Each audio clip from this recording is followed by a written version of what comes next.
All right, today we're jumping into a single chapter of an ancient text to uncover a truly universe-altering idea. And it all kicks off with a question that is so simple, so logical, so very human.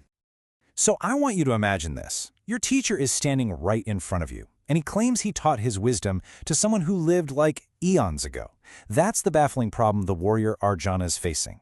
His teacher, Krishna, casually says he taught this knowledge to the sun god at the very dawn of time. But Krishna's right there. He's a man of Arjuna's time. I mean, how is that even possible? It just doesn't compute, right? And that's the heart of it, isn't it? This isn't just some dusty historical puzzle. It's this huge, mind-bending paradox that's going to frame everything we talk about today.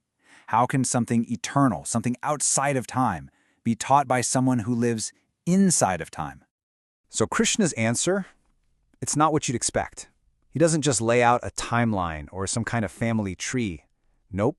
He completely flips the script. He introduces this massive idea, the concept of the avatar. So let's be clear, an avatar isn't just some great teacher or prophet. They are more like a divine reset button for humanity, a restorer of lost truth who shows up at the exact moment we need them the most. But that begs a pretty big question, doesn't it? If this wisdom is so timeless, how on earth does it get lost in the first place? Well, it's this cycle, and it's totally natural. Think of it like a river. At first, it's a powerful living current. That's the direct experience of truth. But over generations, that river freezes over. It becomes this rigid, frozen block of ice. That's your dogma, your institutions. And that's when you need a divine intervention to come along and break the ice, to get the living wisdom flowing again. So the avatar has this really cool two-part job. They're part archaeologist, digging through all the centuries of junk and dogma to find the original pure treasure. And they're part revolutionary, taking that ancient treasure and making it brand new, making it powerful and relevant for right now. And this is a really key distinction. The Gita separates an avatar from what it calls a vibhuti. A vibhuti is a genius, right? Think of a Mozart, an Einstein, a great social reformer, someone who's a total game changer in one specific field. An avatar, well, that's a whole different level. Their job is to upgrade the spiritual operating system for the entire planet. Okay, so this is where it gets really practical. The point of the avatar isn't just to, sit back and admire them from a distance.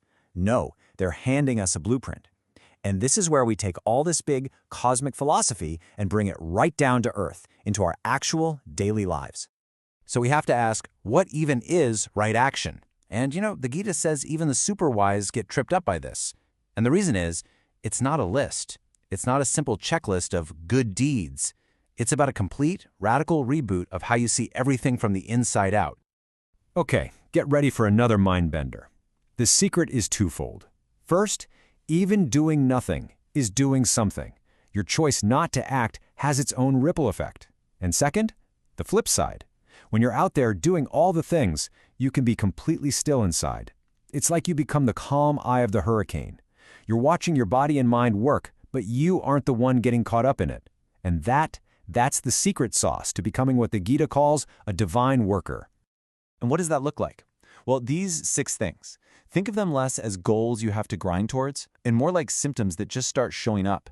When you're really in that flow, you're not so bothered by I win, I lose. There's just this deep sense of calm, of unshakable peace that's always there. It's not something you force, it's just what happens. And here's a really simple way to check in on this for yourself. That first one, freedom from ego, try this today. Just count how many times you say or think I, me, or my. Seriously, it's a surprisingly powerful and, kind of humbling little experiment. Okay, so how do we actually get there? How do we cultivate these qualities? The Gita's answer is one single, powerful word, but it's a word that, most of us get completely wrong. And that word is sacrifice. And see, this verse just blows up our whole modern idea of sacrifice. It's not about gritting your teeth and giving something up to some god way up in the clouds. No, it's this incredible realization that the person giving, the thing being given, the act of giving, and the one receiving, it's all the same thing. It's all one divine reality playing all the parts. And there are levels to this, right? It's like a spectrum. You might start with physical offerings, sure, but then you level up. You start offering your discipline, your effort, your practices. But the ultimate sacrifice, the top of the ladder, is when you offer your own mind, your own consciousness back to the source.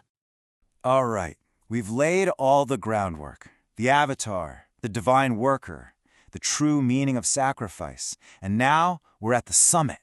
This is where it all leads to what the Gita calls the Uttamam Rahasyam, the supreme secret, the secret of secrets. And the key to unlocking the secret is right here in this verse. It's a progression, and you have to pay close attention because it's not one big leap. It's two distinct steps. And getting this, well, it changes the entire game. Okay, step 1, you realize that everything, you, me, the stars, all of it, is part of one vast, impersonal ocean of consciousness, the one self. Now, a lot of spiritual traditions say, that's it, you've arrived, you're done. But the Gita says, hold on, there's one more step. And this is the secret. You then realize that this entire ocean exists inside of something even greater, a supreme, personal, divine being. And that is the supreme secret. The goal isn't just to dissolve into some impersonal void to kind of, disappear. The real goal is to become a conscious participant, a co-creator in the life of a supreme being who is both intimately personal and universally vast. So what does this actually mean for you and for me? It means spirituality isn't about escaping your life. It's about transforming it from the inside out. Your 9-to-5 job, your family drama, paying your bills, all of it suddenly becomes the arena where you get to participate in this divine play. So the Gita leaves us with this incredible idea. The divine meets us at exactly the level of our asking. We get what we ask for, which leads to the final, provocative question. When we make our offering, when we offer our life and our actions, what are we really asking for in return? Are we just asking for a single piece of chocolate? Or are we finally ready to ask for the keys to the entire factory?